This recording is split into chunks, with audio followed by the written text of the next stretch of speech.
नमस्कार किसान साथियों। एआई खेती चैनल पर आप सभी का बहुत बहुत स्वागत है। आज का ये वीडियो कोई साधारण वीडियो नहीं है, बल्कि ये एक पूरा कोर्स है। आज हम खेती की सबसे बड़ी समस्या और सबसे बड़े समाधान पर बात करेंगे। वो समस्या है बीजों की बढ़ती कीमतें और वो समाधान है अपना खुद का बीज तैयार करना। किसान साथियों, आपने अक्सर देखा होगा कि हम बाजार से जो बीज लाते हैं वो कई बार उगता नहीं है, या अगर उगता भी है तो उसमें वो पैदावार नहीं मिलती जिसका वादा कंपनी ने किया था। इसका कारण है बीज की क्वालिटी में कमी।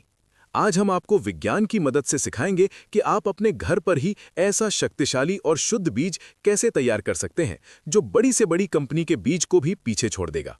इस पूरी प्रक्रिया को समझने के लिए हमें सबसे पहले बीज के विज्ञान को समझना होगा। बीज सिर्फ एक दाना नहीं है, बल्कि ये एक सोया हुआ पौधा है जिसके अंदर जीवन छिपा हुआ है। अगर हम इस जीवन को सही तरीके से संभाल लें तो हमारी खेती की लागत आधी हो जाएगी और मुनाफा दोगुना हो जाएगा। सबसे पहले बात करते हैं बीज के प्रकार की। आपको ये समझना बहुत जरूरी है कि हर फसल का बीज घर पर नहीं बनाया जा सकता। बाजार में दो तरह के बीज आते हैं। पहला है हाइब्रिड बीज और दूसरा है ओपन पॉलिनेटेड यानी संकुल किस्में। हाइब्रिड बीज को प्रयोगशाला में दो अलग अलग पौधों को मिलाकर बनाया जाता है। अगर आप हाइब्रिड फसल का बीज अगले साल बोएंगे तो आपकी पैदावार 30 से 40% तक गिर जाएगी और दाने छोटे बड़े आएंगे। इसलिए अगर आप घर पर बीज बनाना चाहते हैं तो आपको हमेशा उन्नत किस्मों या रिसर्च वैरायटी का चुनाव करना होगा। ये वो किस्में हैं जिनके गुण पीढ़ी दर पीढ़ी एक समान रहते हैं, जैसे गेहूं, धान, चना, सोयाबीन, मूंगफली और सरसों की उन्नत किस्में। बीज उत्पादन का सबसे पहला नियम है खेत का चयन। बीज उत्पादन के लिए आप किसी भी खेत का इस्तेमाल नहीं कर सकते। आपको अपने पास उपलब्ध सबसे अच्छी जमीन चुननी होगी। वो जमीन समतल होनी चाहिए और वहां पानी न भरता हो। खेत चुनते समय एक बात का विशेष ध्यान रखें, जिसे हम लैंड हिस्ट्री यानी जमीन का इतिहास कहते हैं। जिस खेत में आप बीज बनाना चाहते हैं उस खेत में पिछले सीजन में उसी फसल की कोई दूसरी वैरायटी नहीं लगी होनी चाहिए। उदाहरण के लिए, अगर आप इस साल गेहूं की HD 3226 वैरायटी का बीज बनाना चाहते हैं और उसी खेत में पिछले साल लोक-1 गेहूं लगा था, तो लोक-1 के कुछ दाने खेत में गिरकर दोबारा उग सकते हैं। ये पुराने पौधे आपके नए बीज में मिलावट कर देंगे, जिसे हम वॉलंटियर प्लांट कहते हैं। इसलिए खेत ऐसा चुनें जहां पिछली बार दूसरी फसल लगी हो।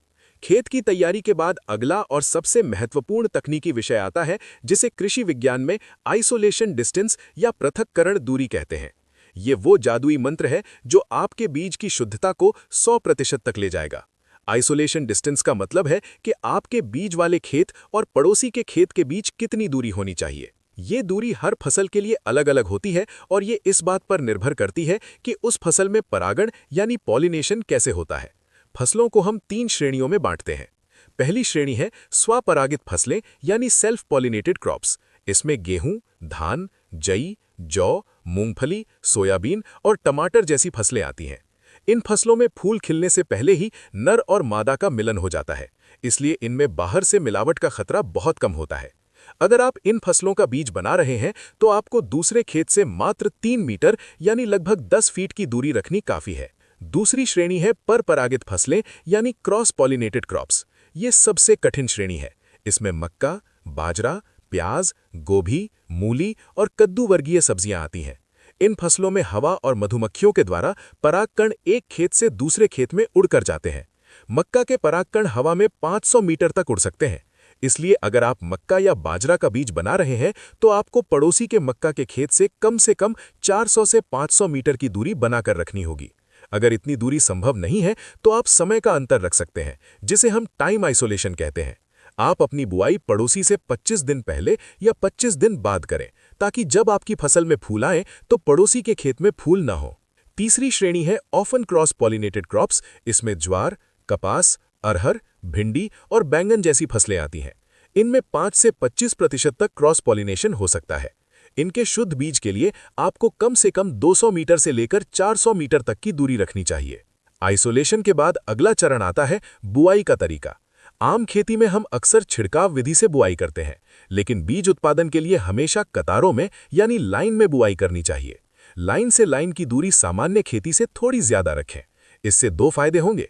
पहला ये कि हर पौधे को पर्याप्त धूप और हवा मिलेगी, जिससे दाना मोटा बनेगा, और दूसरा फायदा यह है कि आपको खेत के अंदर जाकर निरीक्षण करने में आसानी होगी। अब हम आते हैं बीज उत्पादन की सबसे महत्वपूर्ण प्रक्रिया पर, जिसे वैज्ञानिक भाषा में रोगिंग कहते हैं। रोगिंग का मतलब है अवांछित और बीमार पौधों को पहचानकर उन्हें जड़ से उखाड़ फेंकना। याद रखिए, हमें सिर्फ बीज चाहिए, कचरा नहीं। एक भी खराब पौधा आपके पूरे लॉट को बर्बाद कर सकता है। रोगिंग आपको फसल की 3 अवस्थाओं में करनी होती है। पहली रोगिंग आपको वनस्पति अवस्था में करनी है, यानी जब फसल बढ़ रही हो। खेत में घूम कर देखिए कि क्या कोई पौधा ऐसा है जो बाकी पौधों से अलग दिख रहा है।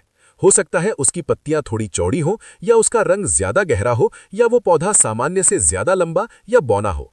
ऐसे सभी पौधों को तुरंत उखाड़ दें। अगर किसी पौधे में वायरस, पीला मोज़ैक या फफूंद का असर दिखे तो उसे भी हटा दें। दूसरी रोगिंग फूल आने की अवस्था में की जाती है। ये सबसे क्रिटिकल स्टेज है। अगर आप देखते हैं कि आपके पूरे खेत में फूल आ गए हैं, लेकिन कुछ पौधे ऐसे हैं जिनमें फूल बहुत देर से आ रहे हैं या बहुत जल्दी आ गए हैं, तो वे आपकी वैरायटी के नहीं हैं, उन्हें हटा दें। अगर किसी पौधे का फूल का रंग अलग है तो उसे भी उखाड़ दें। तीसरी और आखिरी रोगिंग फसल पकने के समय की जाती है। बालियों को ध्यान से देखें। अगर किसी बाली का आकार, उसका रंग या उसमें दाने भरने का तरीका अलग है तो उसे कटाई से पहले ही खेत से बाहर कर दें। इसे कहते हैं शुद्धता बरकरार रखना। अब बात करते हैं पोषण प्रबंधन की। बीज वाली फसल को सामान्य फसल से 20% ज्यादा पोषण की जरूरत होती है, खासकर सूक्ष्म पोषक तत्वों की। जब फसल में फूल आने वाले हों और दाना भरने वाला हो, उस समय बोरॉन और जिंक का प्रयोग जरूर करें। बोरॉन परागण की प्रक्रिया को सफल बनाता है और जिंक दाने में चमक लाता है। अगर पौधे में ताकत होगी तो वही ताकत बीज में भी जाएगी और वही बीज अगले साल जोरदार अंकुरण देगा। फसल पकने के बाद कटाई का समय बहुत महत्वपूर्ण होता है। बहुत से किसान भाई जल्दबाजी में गीली फसल काट लेते हैं, जिससे बीज की जीवन क्षमता खत्म हो जाती है। अनाज वाली फसलों में जब दाने में नमी 15 से 20% रह जाए, तब कटाई करनी चाहिए। इसका पता लगाने का एक देसी तरीका है। दाने को दांत के नीचे दबाकर देखें। अगर दाना किट की आवाज के साथ टूटे तो समझ लीजिए फसल कटने के लिए तैयार है। लेकिन अगर दाना दबता है या रबड़ जैसा लगता है तो अभी 2-3 दिन और इंतजार करें। कटाई के बाद मड़ाई या थ्रेशिंग करते समय बहुत सावधानी बरतनी चाहिए। ये वो चरण है जहां 50% किसान गलती करते हैं। थ्रेशर की सेटिंग और आरपीएम को हमेशा कम रखें। अगर थ्रेशर बहुत तेज चलेगा तो बीज पर चोट लग सकती है। कई बार ये चोट बाहर से दिखाई नहीं देती, लेकिन बीज के अंदर का भ्रूण डैमेज हो जाता है। ऐसा बीज देखने में तो अच्छा लगता है, लेकिन बुआई करने पर उगता नहीं है। अगर संभव हो तो बीज के लिए रखे गए हिस्से की मड़ाई डंडे से पीटकर या बैलों की मदद से पारंपरिक तरीके से करें। यह सबसे सुरक्षित तरीका है। बीज निकालने के बाद उसे सुखाना एक विज्ञान है। कभी भी बीज को सीधे पक्के फर्श या सीमेंट पर धूप में न डालें। सीमेंट बहुत ज्यादा गर्म हो जाता है, जिससे बीज मर सकता है। हमेशा तिरपाल या सूती कपड़ा बिछाकर ही बीज सुखाएं। बीज को तब तक सुखाना है जब तक उसकी नमी 8 से 10% तक ना आ जाए। नमी चेक करने के लिए आप नमक वाले फॉर्मूले का इस्तेमाल कर सकते हैं।